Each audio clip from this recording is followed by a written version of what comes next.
Hello प्यारे बच्चों और दोस्तों, मैं सर्वेश कुमार दीक्षित आपका स्वागत करता हूं हमारे प्यारे से चैनल कंपटीशन वाला में। देखो प्यारे बच्चों, आज हम किस बात का डिस्कशन करेंगे प्रयास 2.2 में। आप जैसा जानते हो कि मैं केमिस्ट्री पढ़ाता हूं, तो अब इसलिए है कि केमिस्ट्री का ही डिस्कशन होगा कि यार किस तरह से हम आपको आईआईटी के गेट के अंदर तक छोड़ के आएंगे केमिस्ट्री के बेसिस पे। मगर इससे प्यारे बच्चों, इससे पहले मैं कुछ 2-3 पॉइंट और डिस्कस करना चाहता हूं। मैं चाहता हूं कि आपके अंदर जो लड़ाई चल रही है, या गार्जियनों के अंदर, गार्जियन और बच्चों के अंदर जो लड़ाई चल रही है, उसके बारे में भी कुछ डिस्कस कर लूं। तो जरा देखो, आज का मेरा पहला क्वेश्चन जो है वो ये है, क्या ये वही गोल्डन चांस है जिसका इंतजार आप कर रहे थे, जिसका सपना आपने 12 साल से देखा हुआ है? आप क्लास 1 से लेकर 12 तक किस वजह से पढ़ रहे थे? सिविलाइज होने के लिए पढ़ रहे थे। वो तो आप पहले से ही हो। हमारे माँ बापों ने हम लोगों को इतना सिविलाइजेशन तो सिखाया ही है कि उसमें हम यदि एजुकेशन ना लें तब भी हम अंकल को अंकल ही बोलते हैं और तब से ही सबसे बातें करते हैं। तो फिर हमने 12 साल पढ़ाई क्यों की थी? अपने कैरियर को बनाने के लिए। आप रात में जिस सपने को देखते हो, क्या ये उसी सपने को पूरा करने का गोल्डन चांस है? या खुली आंखों से जो सपना देखा जाता है, क्या उसी सपने को पूरा करने का ये गोल्डन चांस है? या आपके मां बाप जो सपना आपके बारे में देखते हैं, जो सक्सेस आपको पाना चाहते हैं कि अब मेरा बेटा उस सक्सेस को पाए, मेरी बेटी उस सक्सेस को पहुंचे, क्या उस सक्सेस तक पहुंचने का ये गोल्डन चांस है? पहले तो हम इस बात को डिस्कस करेंगे। और ये डिसाइड कौन करेगा? ये डिसाइड आप करोगे मेरे दोस्त, आप करोगे मेरे प्यारे बच्चे, आप करोगे। गार्जियन तो बेचारे अपनी मेहनत आपके ऊपर लगा ही देते हैं। अब आपको ये सोचना है कि हम उनकी मेहनत को क्या उस ऊंचाइयों तक ले जाएं जिससे वो 1 साल बाद ये कह सके कि हां, मेरे बच्चे ने मेरी सारी मेहनत को एक सफल परिणाम में या सफल सक्सेस में कन्वर्ट कर दिया है। इस बात का डिसीजन आपको लेना है। तो पहला पॉइंट है, क्या ये वही गोल्डन चांस है जिसका इंतजार आपको मेरे प्यारे बच्चों था? तो मेरे हिसाब से यदि पूछो तो यस, ये वही गोल्डन चांस है, क्योंकि एग्जाम को क्लियर करने के लिए जितना समय चाहिए होता है उतना समय हमारे पास है। अब हम बात करते हैं दूसरे पॉइंट पे, बिलीव योरसेल्फ।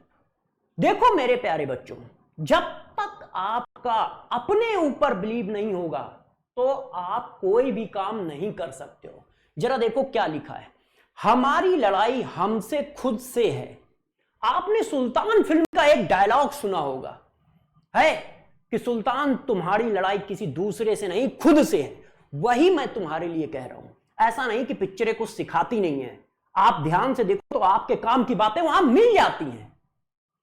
जब तक आपको अपने ऊपर विश्वास नहीं आएगा कि आप आईआईटी क्लियर कर सकते हो, तब तक बच्चों ना तो बेचारे गार्जियन कुछ कर पाएंगे, ना हम कुछ कर पाएंगे, ना ये पीडब्ल्यू कुछ कर पाएगा। सबसे पहले तो आपको अपने से लड़ना है। अपने से लड़के ये डिसाइड करना है कि नहीं, हम आईआईटी करेंगे और हम कर सकते हैं, हम किसी से कमजोर नहीं है। आपको लगता होगा कि टैलेंटेड लोग आईआईटी, एनआईटी और सरकारी कॉलेज में, अच्छे कॉलेजों में पहुंचते हैं। ऐसा कुछ नहीं है मेरे प्यारे बच्चों, सारे बच्चे पहुंचते हैं। 24 से 28 हजार सीटें हैं टोटल। क्या हम 24 से 28 हजार सीटों में अपनी जगह नहीं बना पाएंगे? और यदि नहीं बना पाएंगे तो इसका मतलब हम अपने गार्जियनों से धोखाधड़ी कर रहे हैं, हम उनको गलत ख्वाब दिखा रहे हैं। आप इतने काबिल हो कि 24 से 25 हजार सीटों में अपना मुकाम हासिल कर सकते हो, मगर उसके लिए पहले तुम्हें अपने से जीतना पड़ेगा। केमिस्ट्री का डिस्कशन तो मैं बाद में करूंगा। क्यों? जब तुम इस बात के लिए तैयार हो जाओगे कि नहीं सर, आईआईटी करनी है, अपना गोल एक ही है, मछली की आंख। द्रोणाचार्य ने पूरी मछली देखने को क्यों नहीं कहा था? सिर्फ मछली की आंख देखने को क्यों कहा था कि अर्जुन तुम सिर्फ मछली की आंख देखो? अरे पूरी मछली भी तो देखने को कहा जा सकता था, नहीं कहा। तो पहले आप मछली की आंख देखो।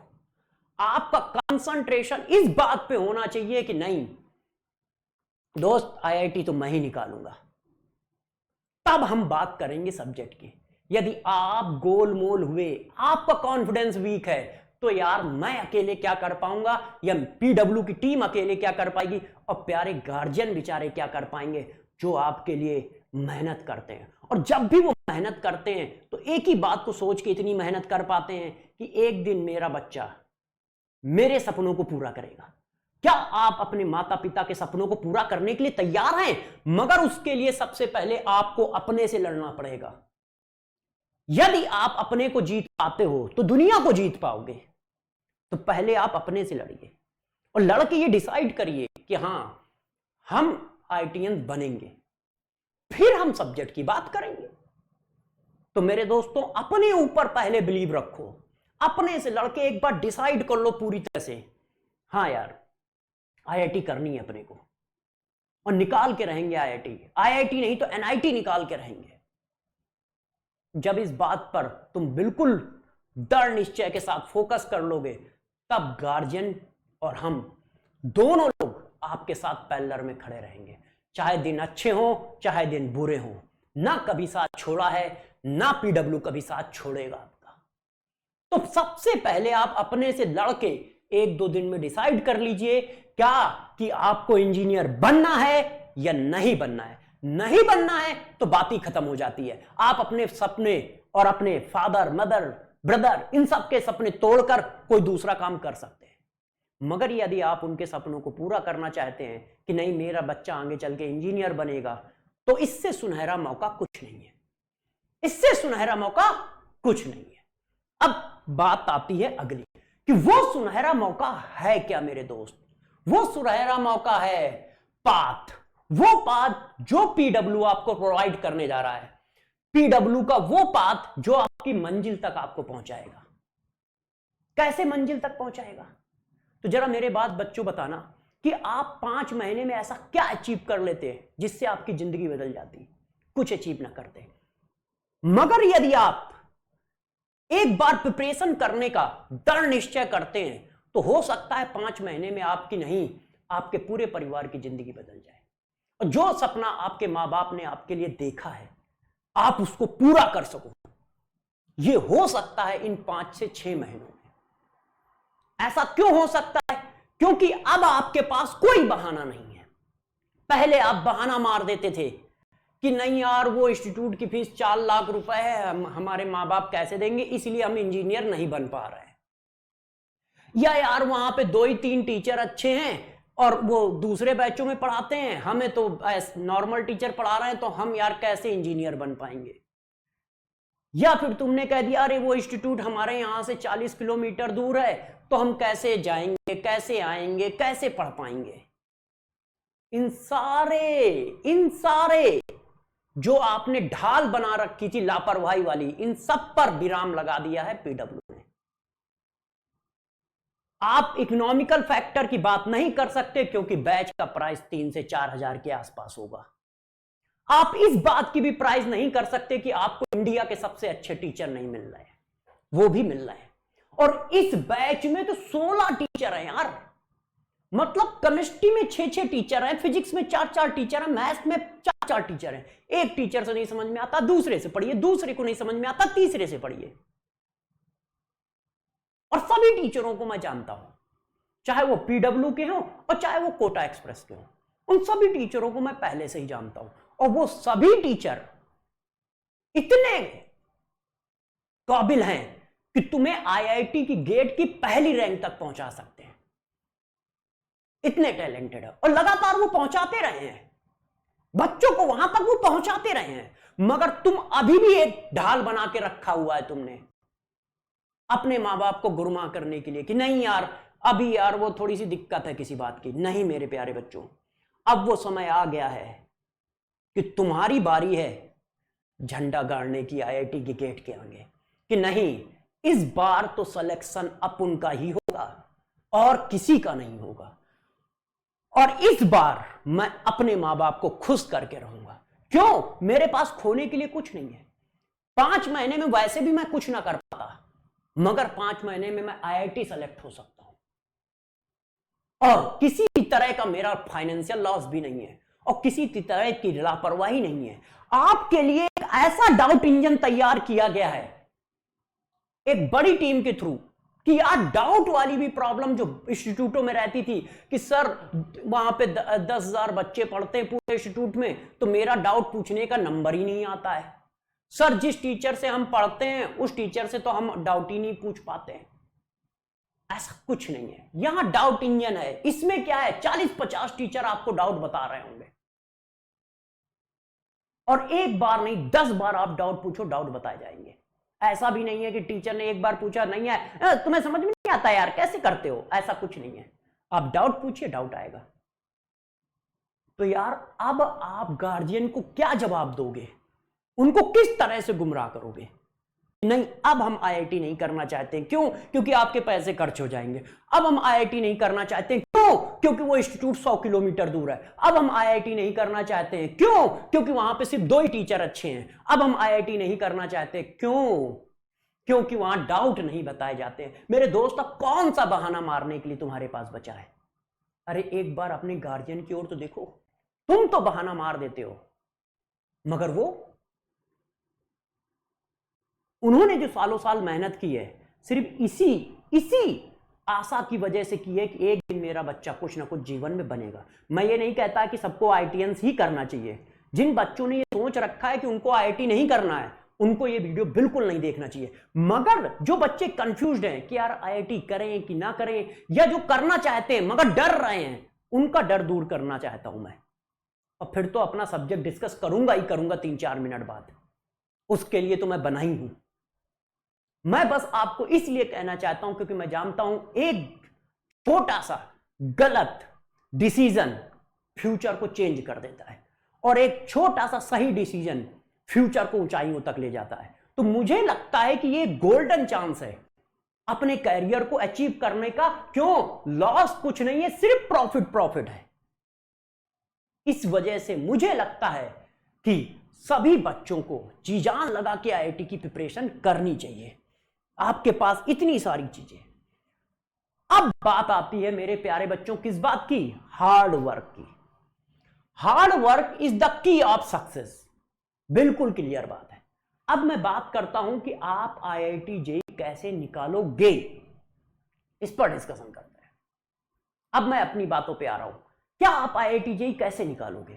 तो जरा बता सकते हो कि आईआईटी जेईई कैसे निकालोगे? यार यदि मैं आपके लिए आया हूं तो सारा रास्ता बताऊंगा। ऐसा ही नहीं कि तुमसे सिर्फ ये कह के जाऊंगा कि नहीं अपने माँ बाप के सपनों को पूरा करो। मैं ये भी बता के जाऊंगा कि माँ बाप के सपनों को कैसे पूरा करोगे आप। तो सबसे पहला टर्म है हार्ड वर्क। देखो हार्ड वर्क का कोई भी अल्टरनेट नहीं होता है। नहीं तो सभी जगह पर पूंजीपति लोग बैठे होते, हमारे जैसे तुम्हारे जैसे गरीब लोग आज भी गरीब होते। मगर ऐसा नहीं है। क्यों?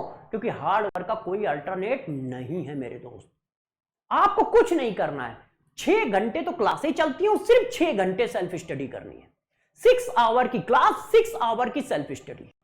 और उस सेल्फ स्टडी में हार्ड वर्क में यदि स्मार्ट वर्क ऐड कर दिया जाए, यदि उसमें स्मार्ट वर्क ऐड कर दिया जाए जो पीडब्ल्यू आपको प्रोवाइड कराएगा, तो ध्यान रखिएगा हार्ड वर्क में स्मार्ट वर्क ऐड कर दोगे तो पाथ जो होता है वो स्मूथ हो जाता है। स्मूथ का मतलब इजीली सेलेक्ट हो जाते हो आप लोग। और वो स्मूथ पाथ कौन क्रिएट करेगा? हमारे पीडब्ल्यू की टीम, कोटा एक्सप्रेस की टीम। इतनी बड़ी टीम आपको इतना स्मूथ सब्जेक्ट कर देगी कि आप आराम से आईआईटी गेट तक पहुंच जाओगे। मगर ध्यान रखना आराम का मतलब उसमें हार्ड वर्क हमेशा है, ऐड है। हार्ड वर्क के बगैर नहीं पहुंच पाओगे। क्यों? क्योंकि भैया हमको भी हार्ड वर्क करना पड़ेगा तुम्हें पढ़ाने के लिए। तो तुम कैसे बिना हार्ड वर्क के सेलेक्ट हो जाओगे? तो इसी वजह से मैंने पहले आपको बताया कि पहले अपने से जीतो। जब तुम अपने से जीत जाओगे कि हमें आईआईटी करनी है, हार्ड वर्क करना है, तब ये वाली लाइन पे आओ। नहीं तो वहीं से वीडियो बंद कर दो। आप आगे देखने की आपको जरूरत ही नहीं है। टाइम क्यों बर्बाद कर रहे हो अपना और अपने मां बाप का सपना तोड़ रहे हो? तो यदि आपको ऐसा लगता है तो समझ लीजिए 6 आवर की स्टडी लगनी है और 6 आवर की क्लास है। इसका मतलब ले दे के सिर्फ 6 आवर की स्टडी है। क्लास तो हमेशा करोगे यार, चाहे जो काम करो। कोई बीएससी करेगा तो उसकी क्लास नहीं करेगा, अकाउंटिंग करेगा तो उसकी क्लास नहीं करेगा। तो क्लास वाला टाइम तो आप हमेशा ही निकाल दो। हार्ड वर्क का मतलब वो 6 आवर की आपकी कंटिन्यूअस स्टडी है, और उसमें पीडब्ल्यू का स्मार्ट वर्क ऐड होगा, जिससे वो हार्ड स्टडी जो होगी वो थोड़ी स्मूथ हो जाएगी और आप इजीली चीजों को एब्जॉर्ब करोगे और आईआईटी तक पहुंचने का रास्ता हम लोग क्रिएट करेंगे, वहां तक आपको छोड़ के आएंगे। मगर इन सब के पीछे एक बात ध्यान रखना, मेहनत तुम्हारी लगेगी। यदि तुम मेहनत से आंख चुराते हो तो मेरे दोस्त, मेरे प्यारे बच्चों, मत आना, मत आना। हार्ड वर्क का कोई अल्टरनेट नहीं है। हम पाथ को स्मूथ कर देंगे, कांटे हटा देंगे, मगर वो जो रास्ता है ना, वो तुम ही को तय करना पड़ेगा। ध्यान रखिएगा। हम उस रास्ते के कांटे हटा सकते हैं, उस रास्ते को साफ सुथरा कर सकते हैं, जैसे आप आसानी से चल सके, इतना पढ़ा सकते हैं, इतना स्मूथ कॉन्सेप्ट दिया जा सकता है। मगर उसको करना, उसकी प्रैक्टिस करना, उसको मेमोराइज करना, ये सब तुम्हारे काम है, तुम ही करोगे और कोई नहीं कर सकता है। तो ये बात बहुत अच्छे से ध्यान रखिए, ठीक है। अपने गार्जियनों के सपनों को पूरा करें, एक बार उनको देखें।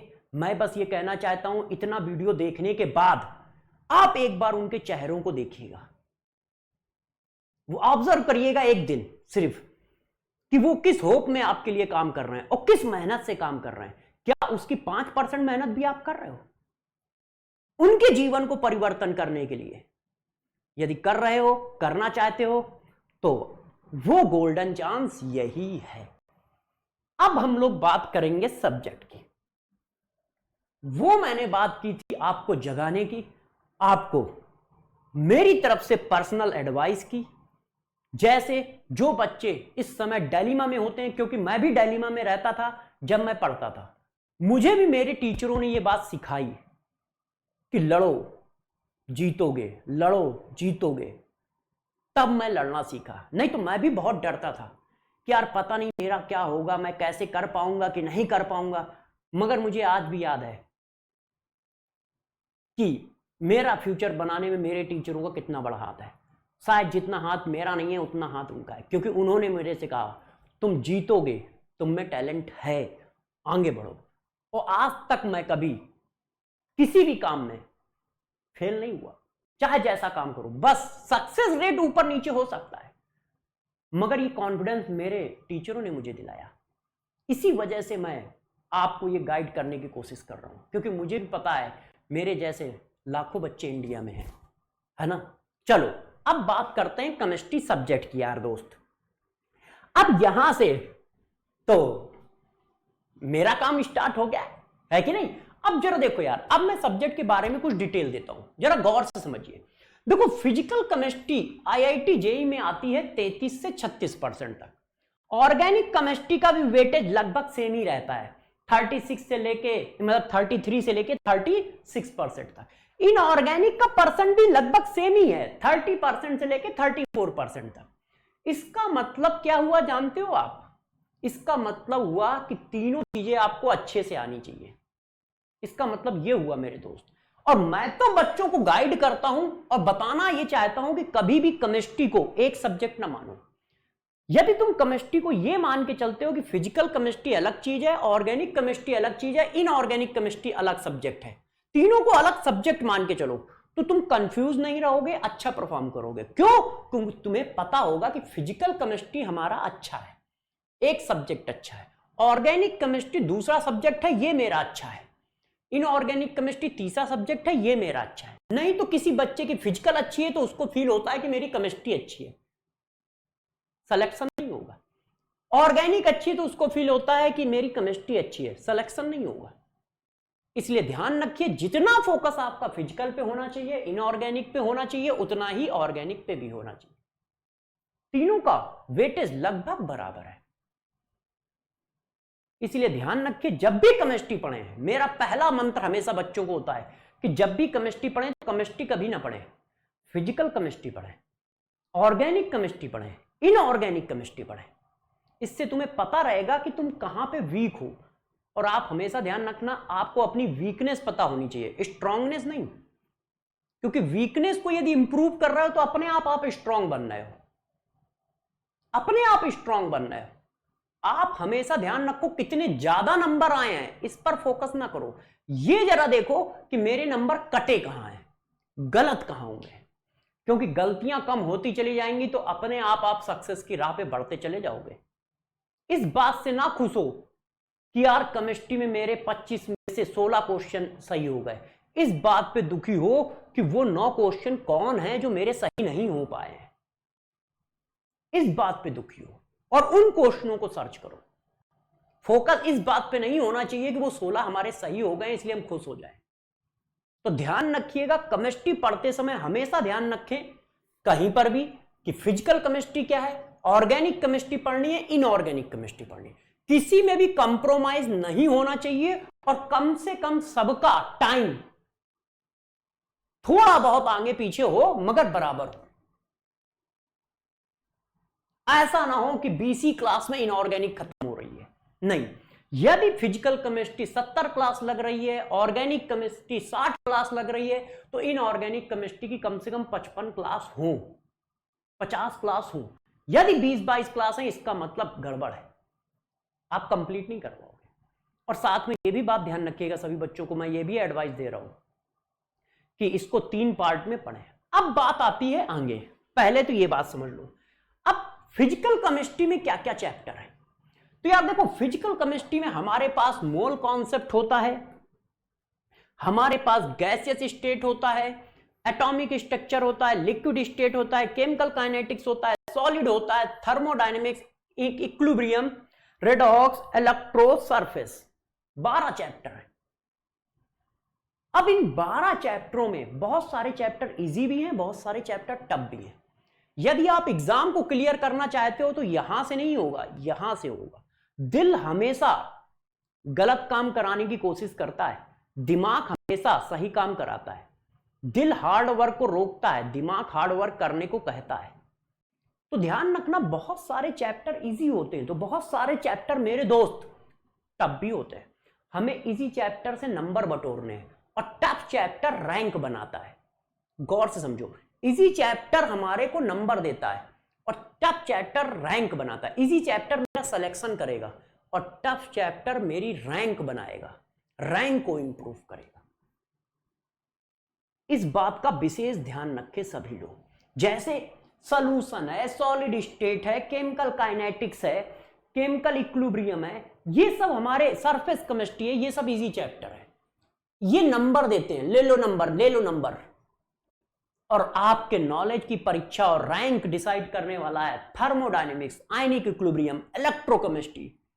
ये चैप्टर आपकी रैंक डिसाइड करेंगे। क्यों? क्योंकि इनका क्वेश्चन जब आएगा तो अच्छा आएगा, मगर तुम कर पाओगे। क्यों? क्योंकि तुम में अपने में विश्वास है और हम लोगों को अपने में विश्वास है। क्यों? क्योंकि मैं जानता हूं कि तुम मेहनत करोगे, हम लोग मेहनत करेंगे, तो यार ऐसा थोड़ी हो सकता है कि सेलेक्ट ना हो। ज्यादा से ज्यादा यही हो सकता है कि आईआईटी ना मिले तो टॉप एनआईटी मिलेगी, मगर हासिल जरूर पॉजिटिव चीज ही होगी। पढ़ाई करने से कभी कोई निगेटिव चीज नहीं मिलती है, ऑलवेज पॉजिटिव चीज मिलती है। तो इस बात का विशेष ध्यान रखें। अब जैसे ऑर्गेनिक की बात करें तो ऑर्गेनिक में भी ऐसा ही है, कुछ टफ चैप्टर, कुछ इजी चैप्टर। आइसोमेरिज्म थोड़ा सा टफ चैप्टर है, तो उसी के साथ बायोमॉलिक्यूल्स आपके पास है, ठीक है, पॉलीमर्स है, ये सब इजी चैप्टर है, इनसे क्वेश्चन खूब आते हैं। नाइट्रोजन कंटेनिंग कंपाउंड ग्रुप है, एसिड डेरिवेटिव है, इजी चैप्टर, खूब क्वेश्चन मिलेंगे, हर जगह से क्वेश्चन मिलेंगे। इनऑर्गेनिक में periodic classification, chemical bonding, easy chapter है, नंबर खूब आते हैं, क्वेश्चन दबा के उनको सही करेंगे हम लोग। पी ब्लॉक है, कोऑर्डिनेशन केमिस्ट्री है, सॉल्ट एनालिसिस है, थोड़े से चैप्टर है, मगर इनसे रैंक बनती है। तो इनकी डिटेल स्टडी तो हम लोग क्लासों में ही कर पाएंगे, तो हम लोग क्लास में करेंगे। मैं बस इतना ही कहना चाह रहा हूं आपसे, सपने को पूरा करने का टाइम आ गया है मेरे दोस्त। अपने नहीं, मां बाप के और खुद के सपने जो तुमने खुली आंखों से और बंद आंखों से दोनों से देखा है कि यार आप इंजीनियर बन रहे हो, उसके लिए हम लोगों ने अपनी तरफ से पूरा प्रयास कर लिया है। इसीलिए नाम रखा गया प्रयास 2.2। अपनी तरफ से जितनी जी जान लगा सकते थे पीडब्ल्यू की पूरी टीम ने लगा दी है। अब बारी आपकी है, कहीं से भी करें मगर पढ़ाई करें, इंजीनियर बने। हमारी तरफ से आप सभी बच्चों को शुभकामनाएं हैं। ऑल द बेस्ट मेरे प्यारे बच्चों।